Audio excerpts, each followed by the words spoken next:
This is your WLAK Daily News Roundup for Lake Air, 107.5 FM and 1260 AM in Amory. Civic Media News. I'm Terry Bell. Here's what Wisconsin needs to know. Vice President Kamala Harris campaigns in La Crosse today, blaming Donald Trump for rolling back abortion rights in some states. What we are seeing in these states that we are talking about are Trump abortion bans, and he can't get away from that. That's Harris on the campaign trail last week. The latest Marquette poll shows abortion is the number one issue with Wisconsin Democrats. The state of Wisconsin is in good financial shape, according to the latest Wisconsin Policy Forum report. State debt is the lowest in 25 years, and reserves set a record last June. The Policy Forum says Wisconsin is in a good place to pay short-term bills, and the unemployment fund balance has built up again. The report says the state could use more money in its transportation fund. 12 law enforcement agencies around Wisconsin are splitting almost $2 million in opioid settlement funds. Wisconsin will get more than $750 million of the National Settlement Fund through 2038. The Wisconsin Department of Health Services says some initiatives will help keep opioid addicts out of jail or treat people already in jail. One person is dead and 9 others are recovering from injuries after a car collided with a county bus in Milwaukee Saturday night. A passenger in the car died instantly. 2 other people went to the hospital with serious injuries.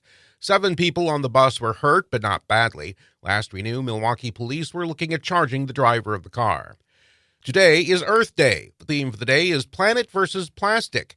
Plastic production is ramping up around the world. It's projected to triple by 2050 if nothing changes. Most plastic is made from fossil fuels and chemicals.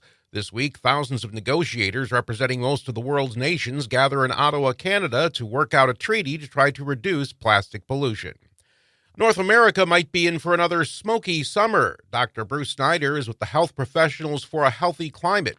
He says climate change is fueling hotter and drier summers, raising the risk of wildfires.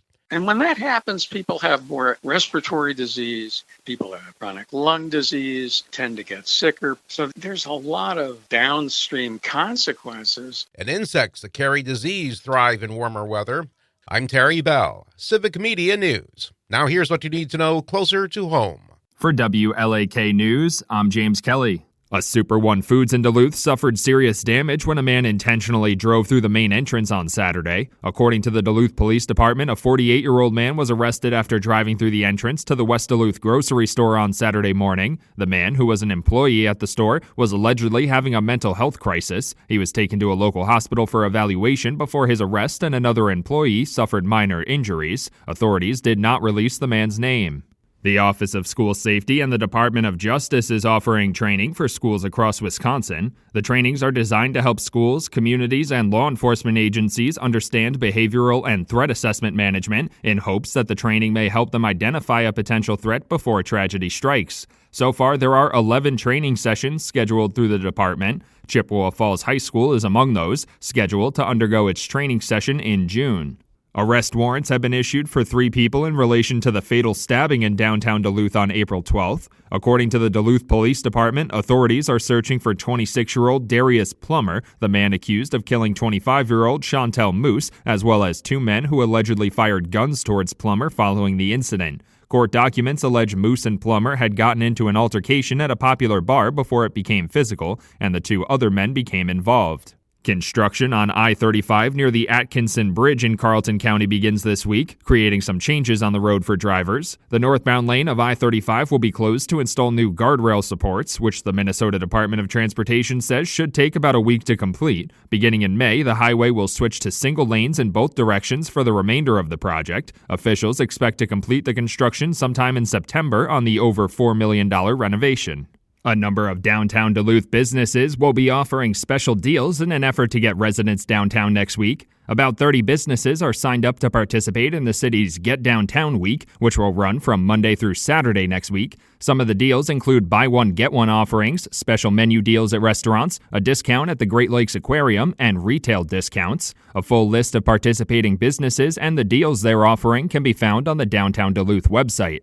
The Wisconsin Department of Natural Resources is once again asking residents to refrain from outdoor burning due to elevated fire danger. Despite the recent rainy weather in the Northwest region, DNR officials say much of the state's vegetation is still dry, making it easier for wildfires to spread from as little as embers from a fire. Dry, windy conditions can create bigger fires that are difficult for authorities to suppress. For specific burn permit restrictions in your area, you can check the Department of Natural Resources website.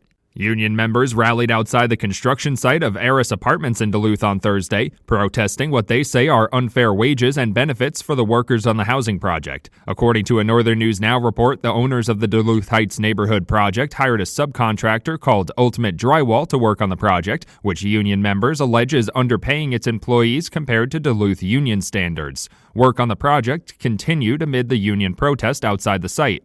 Superior fire crews responded to the scene of a partial building collapse and natural gas release on Thursday afternoon. According to fire officials, a small portion of the Franklin Court apartments on 37th Avenue East collapsed, severing the gas meter that fed the building. The building and a nearby daycare center were evacuated as crews worked to contain the damage, and nobody was reported injured. Crews started letting residents back into the buildings around 4 p.m., but have not yet found the cause of the collapse. And that's what you need to know. For WLAK News, I'm James Kelly. The Brewers sweep the Cardinals. Hi, I'm Mike Clemens with sports. The Brewers and the Cardinals scoreless in the top of the seventh when Owen Miller, raised in Wisconsin, came to the plate. Jeff Levering with the call on Valley Sports. Line drive base hit, Owen Miller. That'll score 2. The local kid, Owen Miller, delivers for the Brewers. Went back to the sweeper, and Miller, with his first hit of the season, drives in a pair. The Brewers held on to win 2-0 to take 3 in a row in St. Louis. Miller says at first they threw nothing but curveballs. Yeah, I was just trying to get something out that I can handle. Like you said, he was pretty good today. Just mixed it up. Kind of just was moving it around the zone and keeping us off balance. But when there was a position that we could score some runs, I'm glad I could come up big there and just get a piece of it and shoot it out to left. The Crew opens a 4-game set tonight in Pittsburgh. NBA, Damian Lillard scoring 35 points in the first half to lead the Bucks to a decisive 109-94 win over the Pacers. Lillard on winning Game 1 of the 7-game playoff series. I think anytime you come out and you're able to get that first one off the board, I think you gain a little bit of confidence from it because all right, we got it done. We're not playing from behind. So it's important to do that and also take care of home court. Game 2, 7 o'clock tomorrow night at Fiserv Forum. With sports, I'm Mike Clemens. Mostly cloudy and a little breezy today with a scattered shower possible by late afternoon. Our high 65. Tonight 43. Tomorrow scattered showers, maybe an isolated thunderstorm with a high right around 61. I'm meteorologist Sean Cable. Current temperature 44. That's your WLAK Daily News Roundup from Civic Media. Subscribe to this podcast on Spotify, Apple, or wherever you find your podcasts. Find more news at lakeair.radio.